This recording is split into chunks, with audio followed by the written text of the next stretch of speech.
Cher tout le monde, on est aujourd'hui le 5 novembre 2023, dernier jour de notre retraite avec le titre The Way Out is In, traduit par Monsieur Jackson Ferguson très magnifiquement, rentrer pour s'en sortir.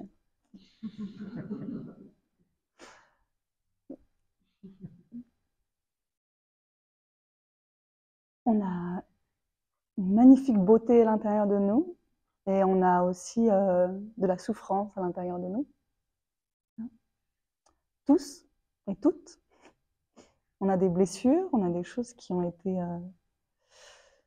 difficiles à différentes périodes de nos vies, des choses qui continuent à être difficiles aussi. Et c'est quelque chose qui n'est pas nouveau. Il y a 2600 ans, le Bouddha reconnaissait comme première noble vérité la souffrance. Du coup, c'est vraiment pas nouveau. C'est quelque chose qui a été, qui fait partie de nos chemins depuis très longtemps.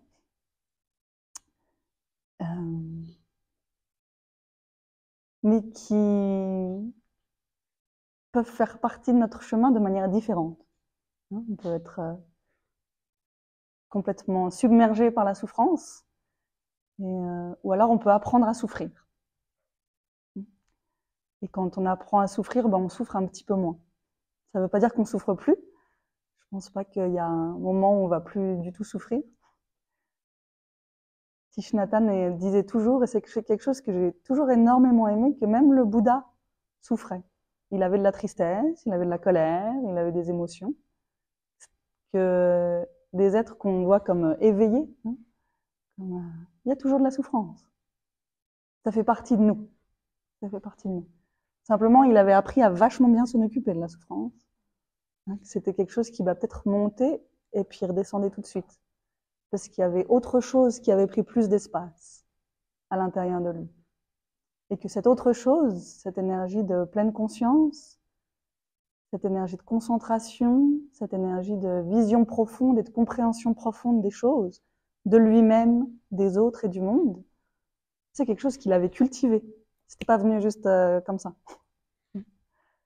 C'est quelque chose qu'il a cultivé et qu'il a dit, mais tout le monde peut le cultiver, en fait.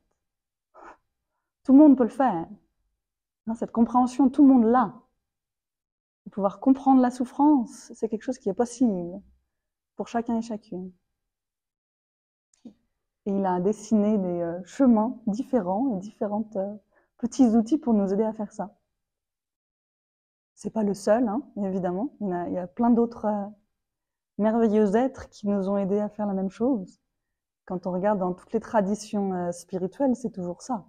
C'est comment aller vers un meilleur, comment aller vers le bonheur et comment faire. Qu'est-ce qu'on fait avec la souffrance? C'est toujours ces deux choses-là. Après, ça a été mis de manière différente et dans chaque tradition, on emploie des mots différents. Mais que la base, c'est ça. La base, c'est ça. En sachant que le bonheur n'est pas possible sans compréhension et sans amour. Je pense qu'on peut regarder à l'intérieur de soi-même et ou dans les personnes qui sont autour de nous et on peut voir ça. Les moments où il n'y a pas de compréhension, il n'y a pas d'amour, c'est un peu compliqué d'être heureux. Puis dès qu'il y a de la compréhension, dès que je commence à ressentir de l'amour, avec ces deux choses-là, en même temps, il y a le bonheur qui se manifeste. Je pense qu'on peut le ressentir aussi et le voir aussi dans chacune de nos vies. Je voudrais revenir sur ce dont on parlait hier, parce que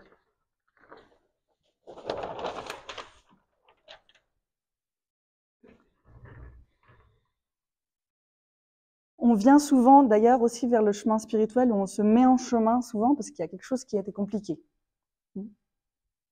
Que ce soit pour soi-même ou dans notre entourage. Mais il y a eu quelque chose qui nous a fait regarder un petit peu plus loin. Que quand tout va bien, il n'y a pas trop besoin. Puisqu'on pense que tout va très bien.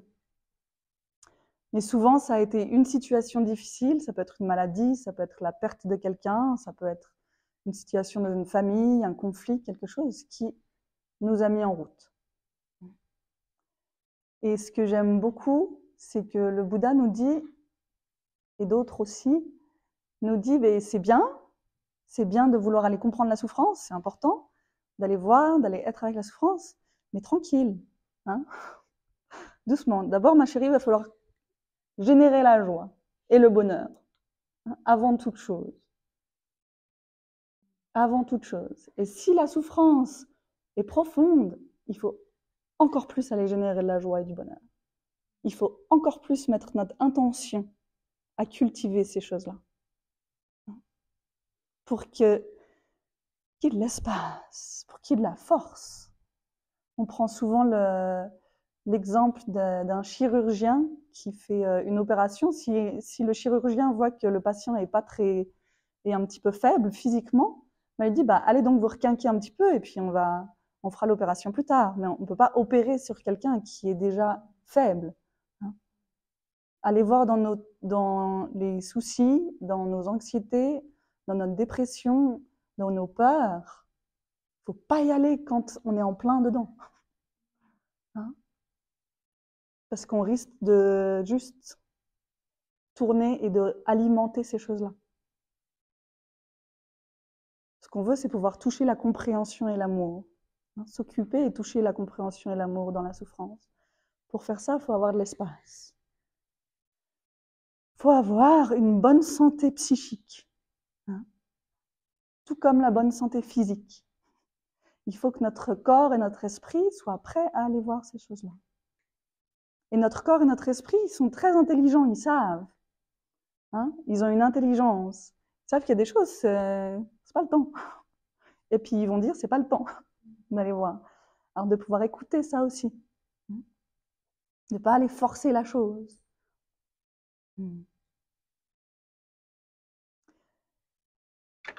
Les 7e et 8e exercices, il y en a 16 des exercices, mais on ne pourra pas les voir tous les 16. Peut-être en avril, on verra.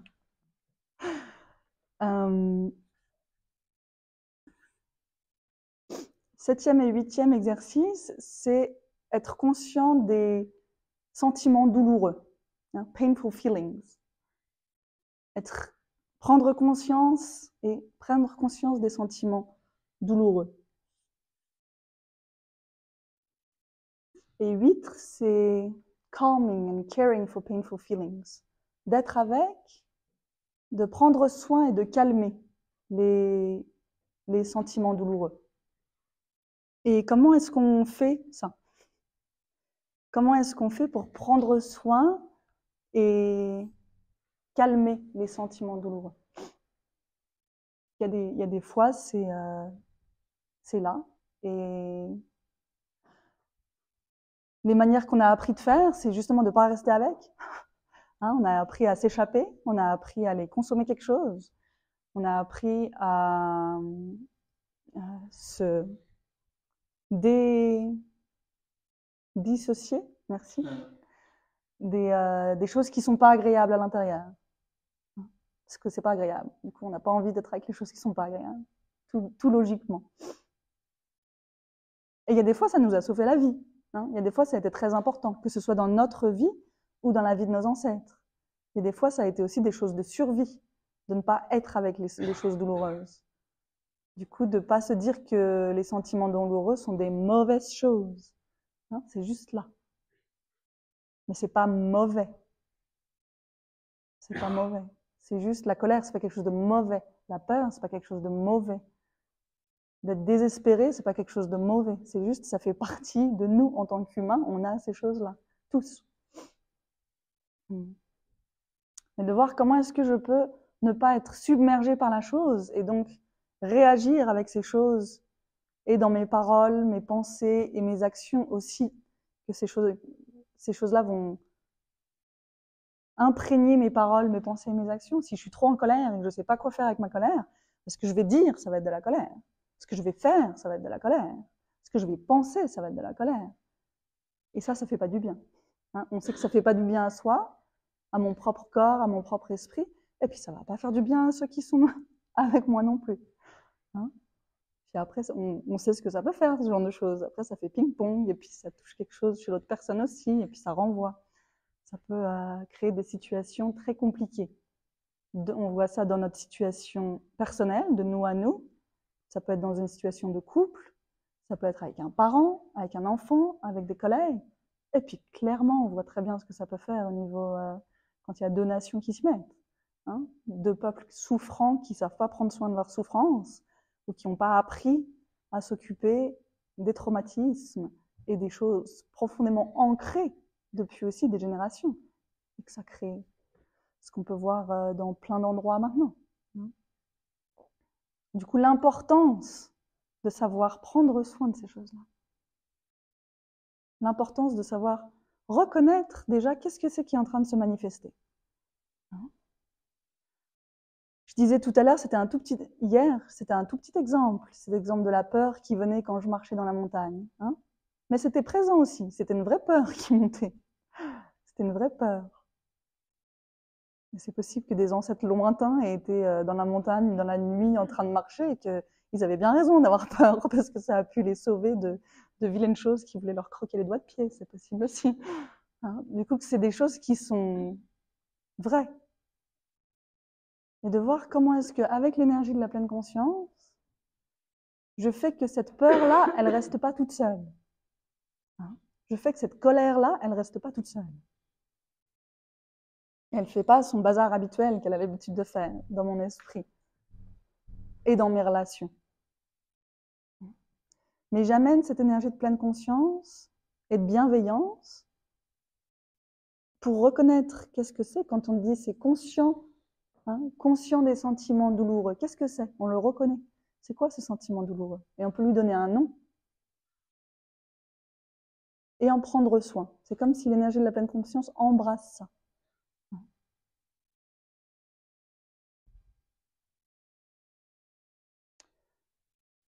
Et il y a des fois, on peut le faire sur le moment, si notre énergie de pleine conscience est assez forte.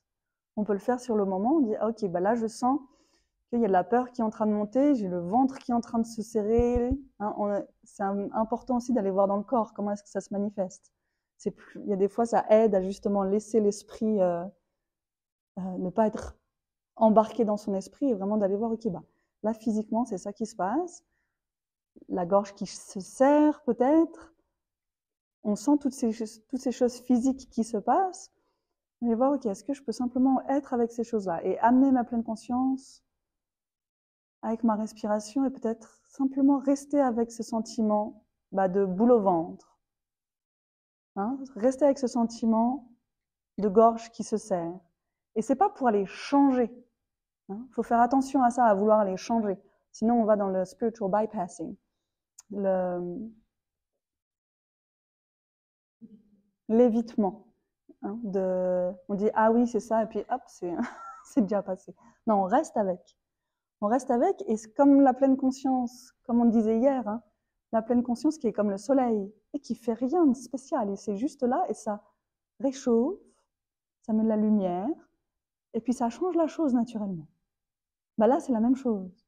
Avec la colère ou avec la peur ou avec le désespoir, juste d'avoir ma pleine conscience qui est là, eh ben ça change quelque chose naturellement.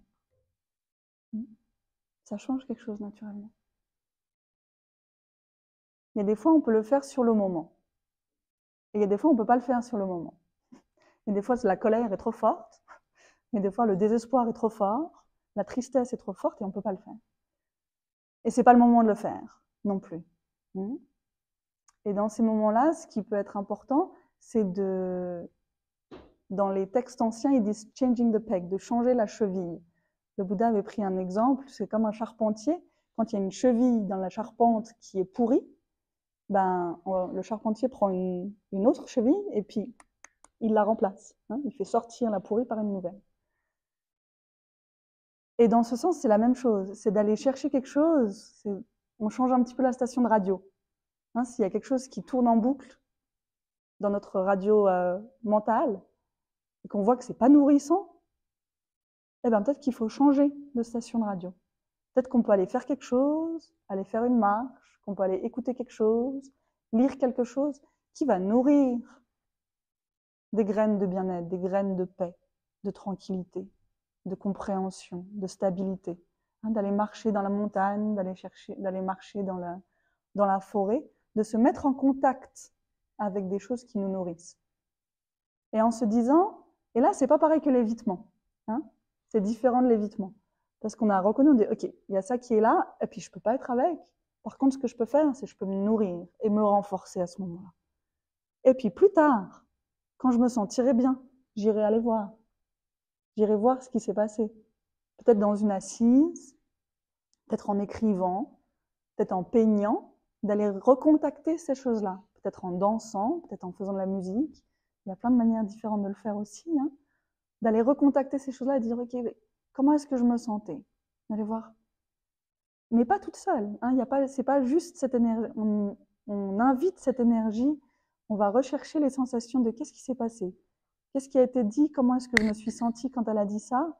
Avec notre énergie de pleine conscience, avec notre respiration, avec nos pas, si on préfère faire dans la marche méditative. Hein, et qu'on va chercher ces éléments-là qui ont été douloureux et d'aller les regarder. Simplement d'aller les regarder.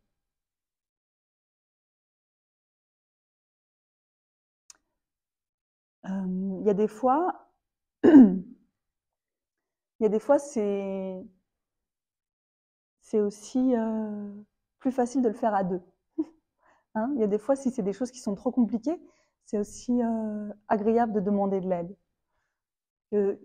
Souvent, quand on est en peine, hein, ce qu'on a tendance à vouloir faire, c'est à sortir de nous-mêmes. On est d'accord? Du coup, là, l'idée, c'est de pouvoir re-rentrer à l'intérieur. Qui me dit « the way out is in », c'est ça. De rentrer, de rester à l'intérieur. Et de voir que si on a une deuxième personne qui a aussi de la peine,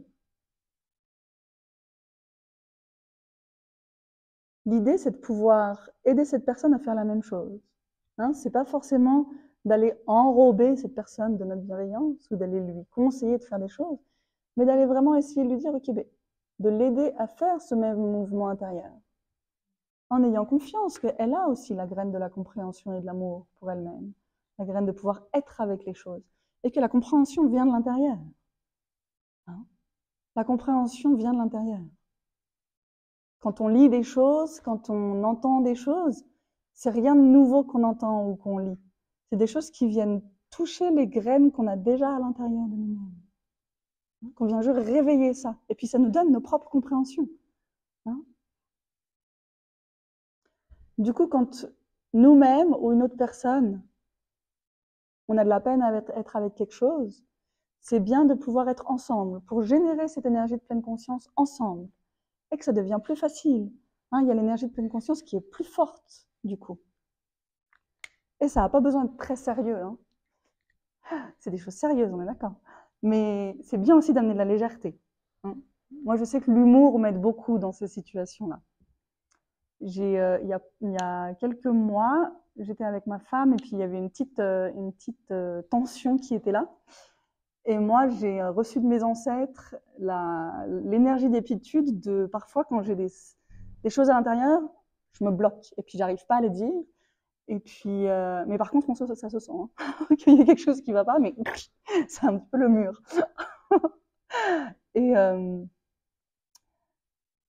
je sais plus exactement ce qui s'était passé, mais c'était quelque chose comme ça où moi je me sentis, voilà, je me sens blessée, du coup je me mets en position un petit peu protectrice de moi-même et je me renferme. Le corps et l'esprit ne faisant qu'un, il y a mon petit doigt qui avait bougé, mon petit orteil là, on était assises toutes les deux dans le salon, et puis il y a mon petit orteil qui bouge comme ça. C'est comme s'il y avait le corps avait besoin de sortir quelque chose qui était à l'intérieur, qui voulait pas sortir en mots, mais qui était sorti par mon petit orteil. Et puis il y a ma femme qui me regarde et elle me dit Are you wiggling your toe at me? Je sais pas comment on dit ça en français. Non, c'est wiggling. C'était comme est-ce que tu me frétilles ton orteil? Est-ce que tu ouais, quelque chose comme ça. Est-ce que tu fais gigoter ton orteil vers moi? Quelque chose du genre. Are you wiggling your toe at me? Et c'était juste une petite phrase. C'était pas grand-chose, hein. Et puis ça a désamorcé quelque chose à l'intérieur. Parce que c'était quoi? C'était reconnaître, et puis aussi mettre de l'humour et de la légèreté, mais reconnaître qu'il y avait quelque chose qui était en train de se passer. Hein. Et là, il y avait ce qu'elle a fait, c'est qu'elle m'a aidé à revenir à l'intérieur de moi et aussi à sourire. Hein, et à me sourire à moi-même. Dire, ben oui, exactement, c'était ça. Ça a fait diffuser cette frustration, irritation, je sais plus ce qui était à l'intérieur à ce moment-là, mais ça l'a, tout d'un coup, c'est comme un ballon qui a crevé à ce moment-là. Parce qu'il y a une reconnaissance appelée, et avec cette légèreté et cet humour, qui est tellement important. Parce que dans notre société, enfin, je sais pas si c'est juste moi j'ai été, je vais prendre ta phrase fétiche, Jackson, je suis fille d'une mère psychologue et d'un père philosophe et linguiste. Du coup, d'aller comprendre les choses. Il faut aller comprendre les choses. C'est hyper important de comprendre, de passer du temps à le faire, d'aller chercher. Il y a des fois, c'est un peu fatigant. Hein, il y a des fois, c'est un petit peu fatigant. De pouvoir mettre de la légèreté, comprendre, oui, absolument. J'ai beaucoup de gratitude pour ces graines de vouloir aller comprendre les choses.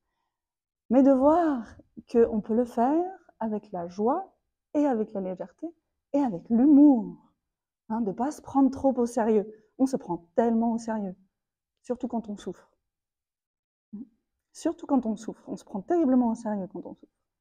Et quelqu'un qui vient dire quelque chose et se moquer un petit peu, et puis, ah, ouch, tout de suite, on devient encore plus sensible. Hein. Mais de ne pas se prendre trop au sérieux. Moi, ma femme est très très bien pour ça, parce qu'elle se moque de moi sans arrêt. Ce qui me fait le plus grand bien.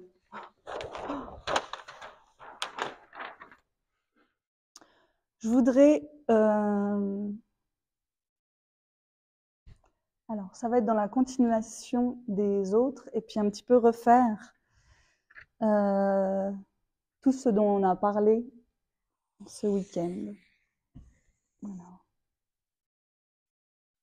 C'est quelque chose qui est familier, je suis sûre, à beaucoup d'entre vous qui ont été au village des Pruniers. À chaque fois que je fais ce dessin, je sens la petite fille en moi qui est très très heureuse, parce que j'allais au village quand j'étais petite, et puis quand Taï faisait ce dessin-là, moi j'étais là, ah, trop bien. Tout de suite, j'ai retrouvé des carnets de quand j'avais 13-14 ans avec les petits dessins qui étaient faits. Et c'est un de mes dessins préférés, faut que je le dise. On ne dirait pas, là, je suis pas une très grande dessinatrice, pas comme certains, mais c'est quelque chose pour moi qui englobe un petit peu tout. Dans le bouddhisme, on parle de notre conscience, de notre esprit. Les quatre exercices d'après, ça va être d'être conscient de notre esprit. On a fait le corps, les sentiments, les sensations, et puis après on regarde dans notre esprit. Quand on parle de l'esprit dans le bouddhisme, on parle souvent de deux...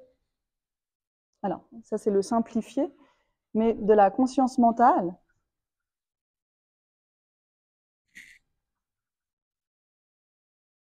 le mind consciousness, et de la conscience du tréfonds.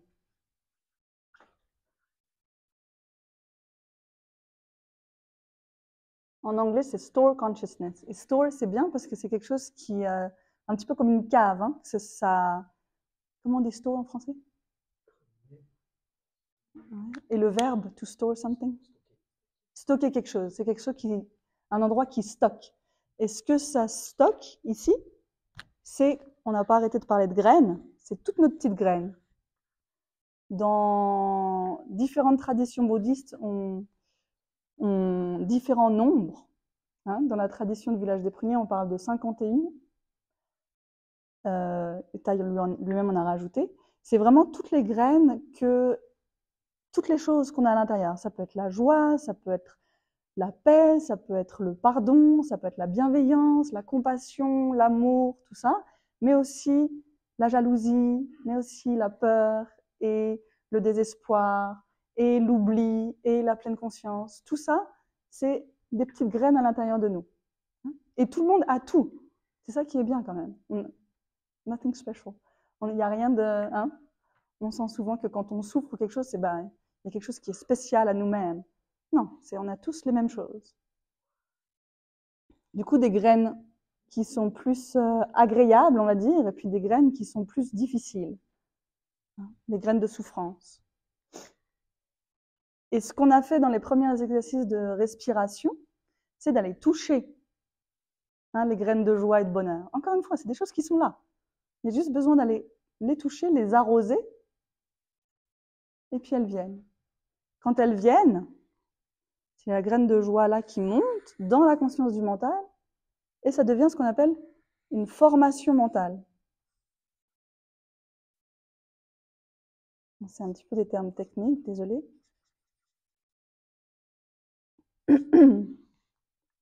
C'est quelque chose, ça va devenir ce qui est à l'intérieur de nous, nos pensées.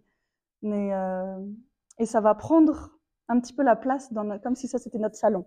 Notre conscience mentale, c'est comme si c'était un petit peu notre salon.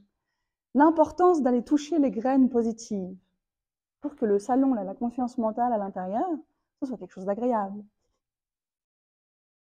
Un endroit où il fait bon être. On parlait d'environnement hier. L'environnement, c'est pour aller toucher ces graines positives. Si on est dans un environnement qui touche que les graines négatives, sans arrêt tout au long de la journée, la conscience mentale et notre living room, le salon, il va pas être très agréable. Il va pas être très agréable. Du coup, comment est-ce que je fais dans ma vie quotidienne pour arroser ces graines positives-là? Pour me mettre moi-même dans des environnements qui viennent toucher ces choses-là.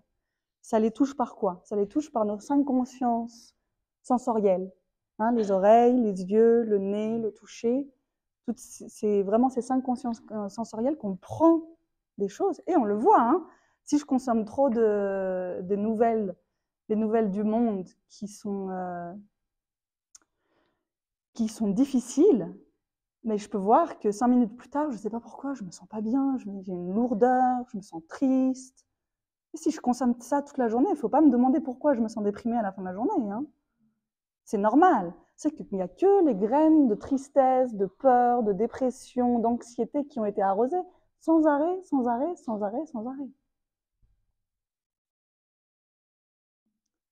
Du coup, devoir de se demander, c'est si j'ai une dépression, quelles sont les choses avec quoi je nourris ma dépression?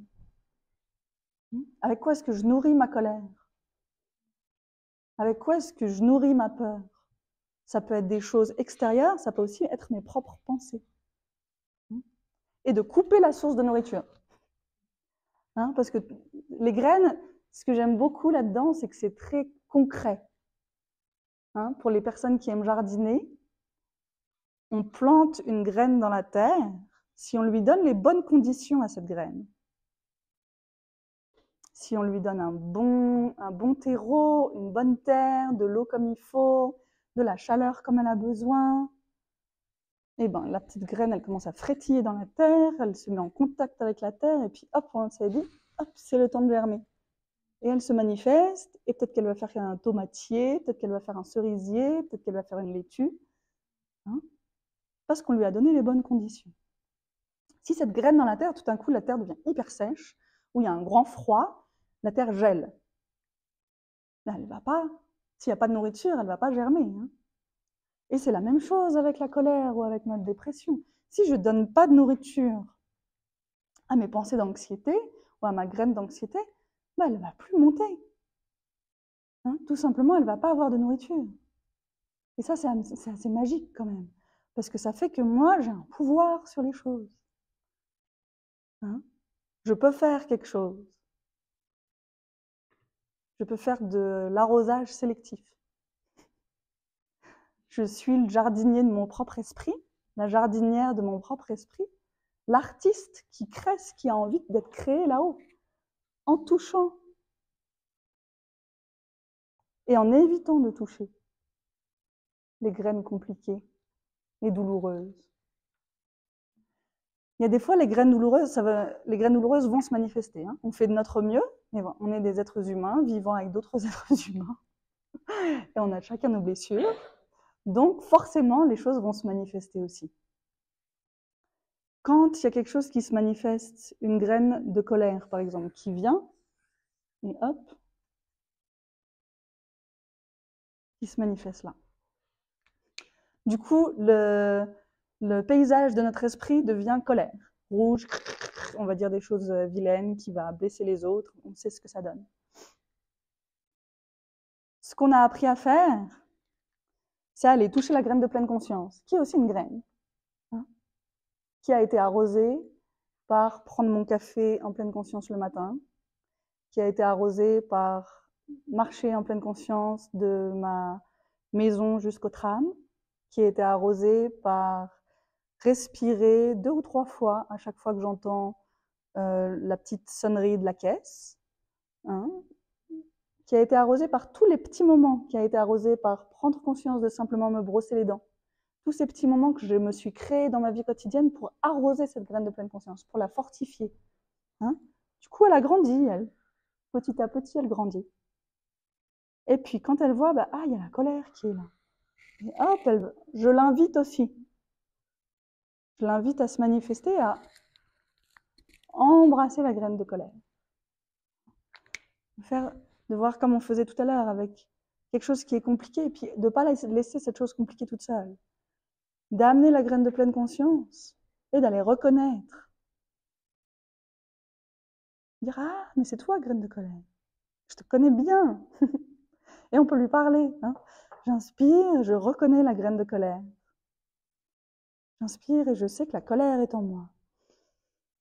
J'expire et puis je peux sourire à ma colère. Juste une inspiration et une expiration, parfois ça peut tout changer. Vraiment. Ça peut vraiment tout changer parfois. Et il y a des fois, on a besoin de respirer un petit peu plus avec. Mais ça peut vraiment changer des situations. Parce qu'on n'est plus embarqué, on ne va plus dire la chose qu'on voulait dire. On ne va plus penser la même chose. Parce qu'il y a une autre graine qui s'est manifestée, qui est là, qui est la graine de pleine conscience.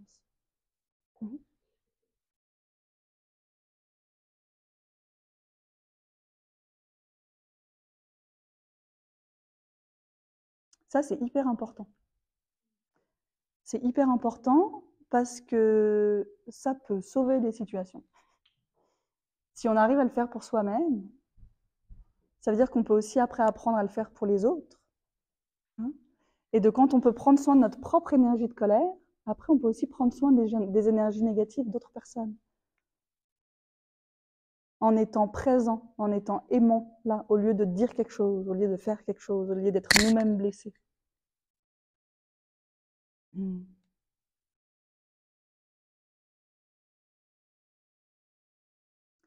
Ce que la graine de pleine conscience fait aussi quand elle reste, on parlait de compréhension et d'amour tout à l'heure, et de voir comment le bonheur n'est pas possible sans compréhension et sans amour. Dans les situations où je souffre, ben, la compréhension et l'amour, c'est un peu difficile de le toucher. C'est un petit peu difficile d'être avec. Mais de voir que ce que la pleine conscience amène, on parle des 3 entraînements de pleine conscience, concentration et vision profonde. Ça, vous allez le retrouver dans toutes les traditions bouddhistes, avec des mots différents, éventuellement.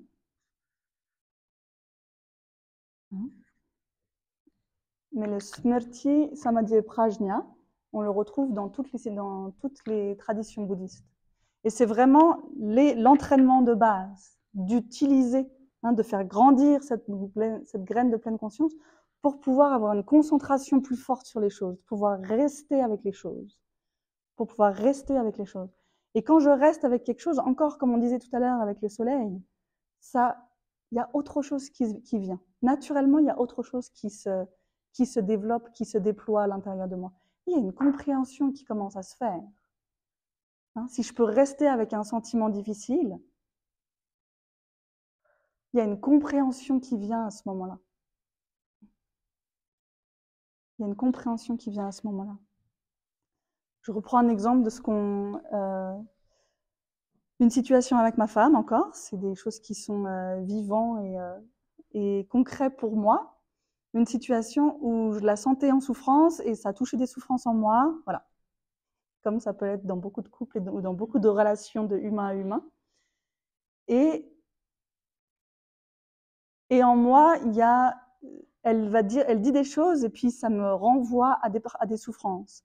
Et du coup, je vois plus elle. Je vois juste ma propre souffrance. Je suis juste prise dans ma souffrance. Hein. J'ai pas la capacité d'être avec la sienne. Et puis elle me dit un truc à ce moment-là. Elle me dit, tu sais, quand tu te bloques comme ça, quand tu te renfermes comme ça, moi, ça me fait penser à quand ce qui se passe à l'intérieur de moi, c'est la petite fille. Quand j'étais petite, j'ai grandi dans une famille où on ne parlait pas. C'était le silence. On sentait qu'il y avait des choses très compliquées qui se passaient, mais il y avait un silence radio sur tout qui était hyper pesant. Et en tant que gamin, en tant que petit enfant, on le sent.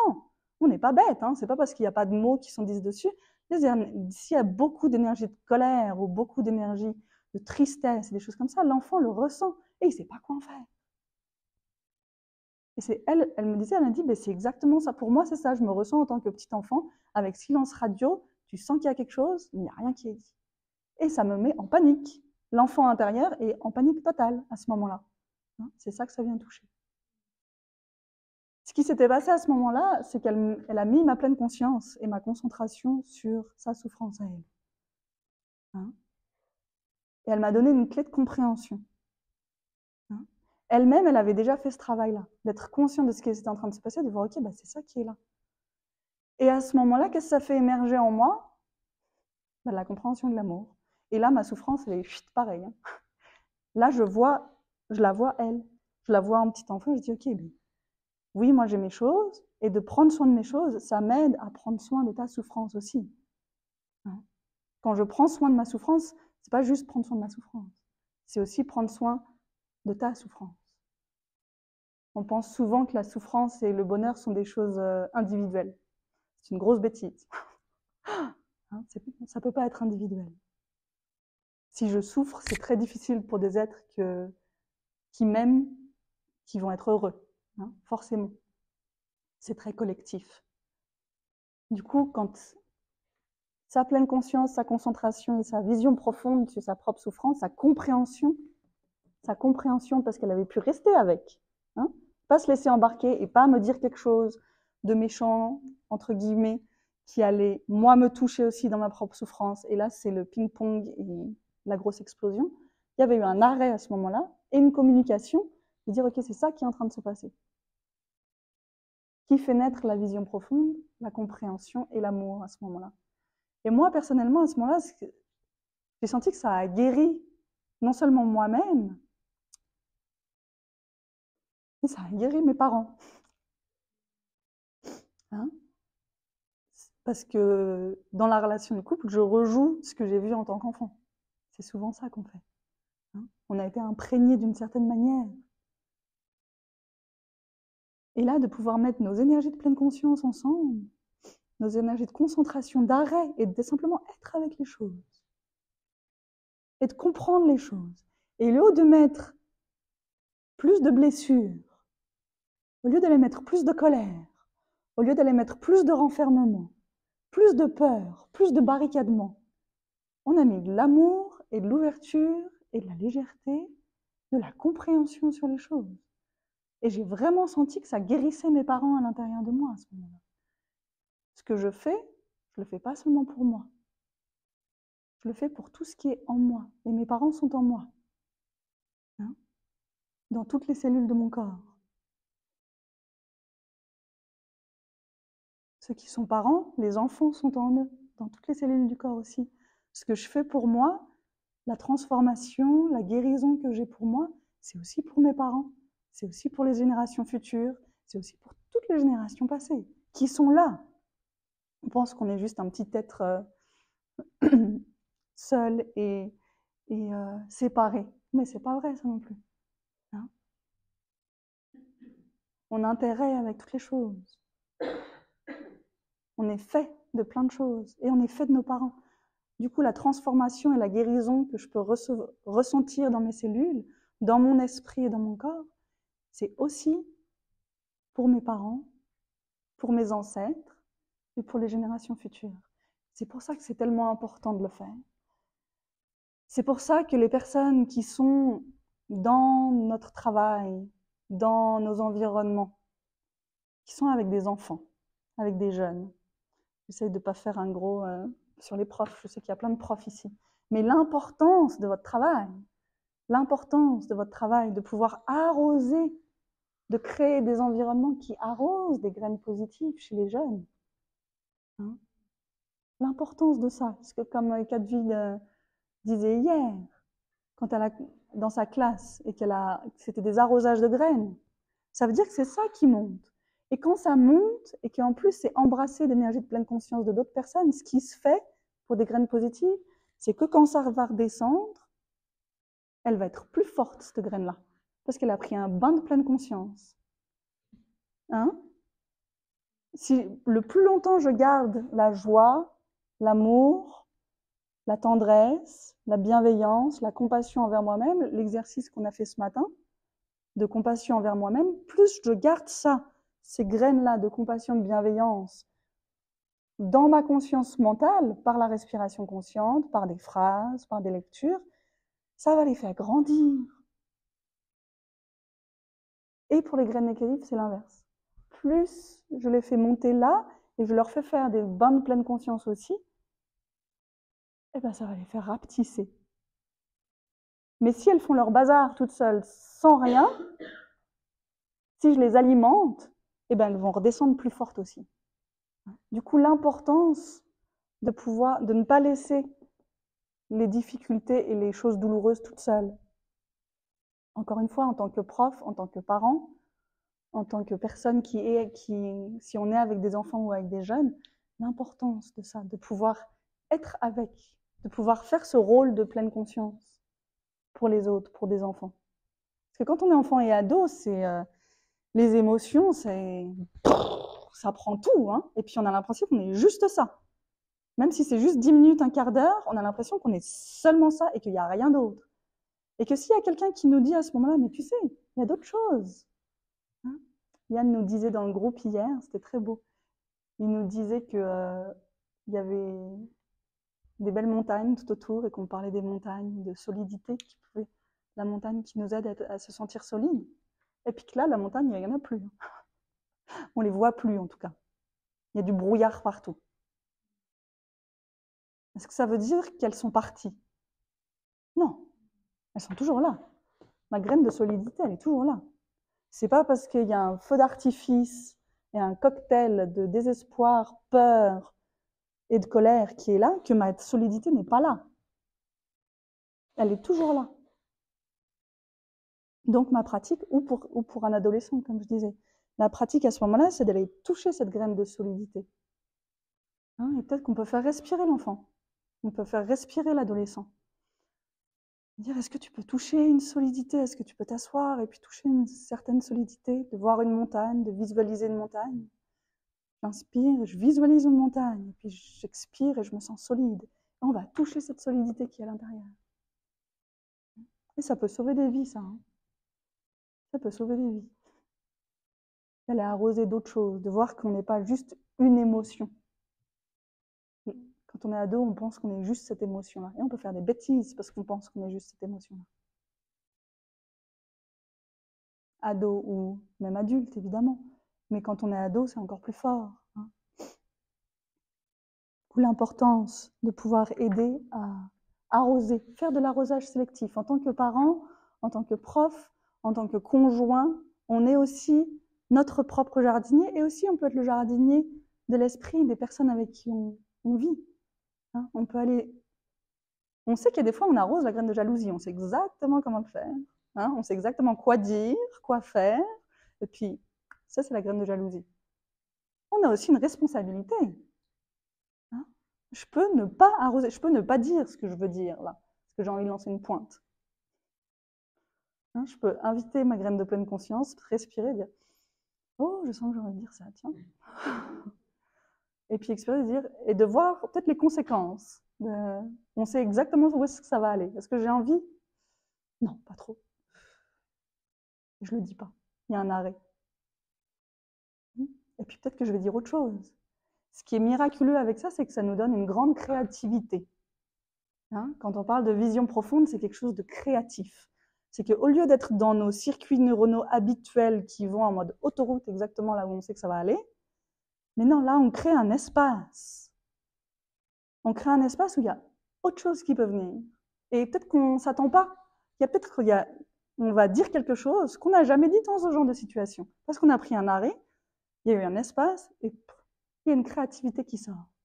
Si on reste dans le jugement, si on reste dans nos jugements, dans nos colères, dans nos schémas mentaux habituels, il y a zéro place pour de la créativité. Ce que la pleine conscience, la concentration et la vision profonde, ça crée, c'est comme quand on ouvre une fenêtre. Hein, on s'arrête, on ouvre une fenêtre en grand et on laisse de l'air frais remplir la pièce. On se laisse être surprise par ce qui peut venir. C'est pas quelque chose, c'est souvent des choses qui nous surprennent nous-mêmes, hein, qu'on n'a pas pensé à dire. Et puis hop, ça sort tout ça. Je pense que dans la tradition chrétienne, on parle de grâce, hein, quand il y a quelque chose qui tombe comme ça. Mais pour moi, c'est vraiment la même chose que la vision profonde. C'est quelque chose qu'on ouvre pour permettre à autre chose de venir. Et si on peut le faire pour nous-mêmes, on peut ensuite le faire pour les autres aussi.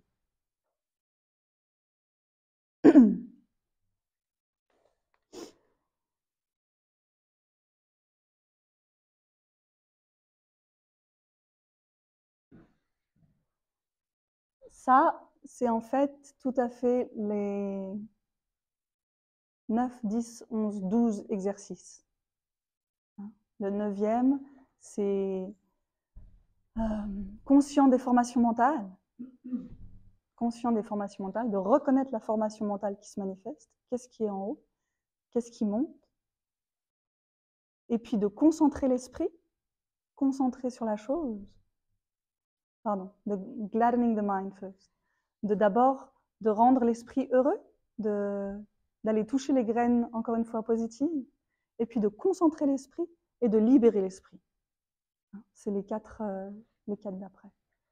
Pour les personnes qui sont intéressées, il y a un très beau livre que Thich Nhat Hanh a écrit qui s'appelle La respiration essentielle, où il parle magnifiquement de toutes ces choses-là aussi.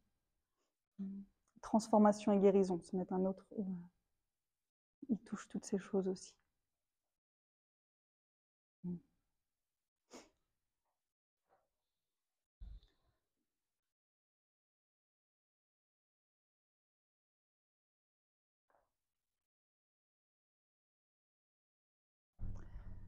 Alors, un grand merci à nous tous et à nous toutes qui sommes en chemin et en chemin de devenir des jardiniers et d'être des jardiniers, de continuer à jardiner. Et c'est bien, ce que je vous invite à faire, c'est peut-être en rentrant à la maison, ou dans une semaine, ou comme ça, d'aller voir et d'aller nommer les graines qu'on a envie de développer. Hein, c'est bien d'avoir un business plan. Le jardinier, Matt me dira en tant que maraîcher, il sait exactement ce qu'il va planter, quand, machin, qu'est-ce qu'il faut mettre. C'est bien d'avoir une stratégie.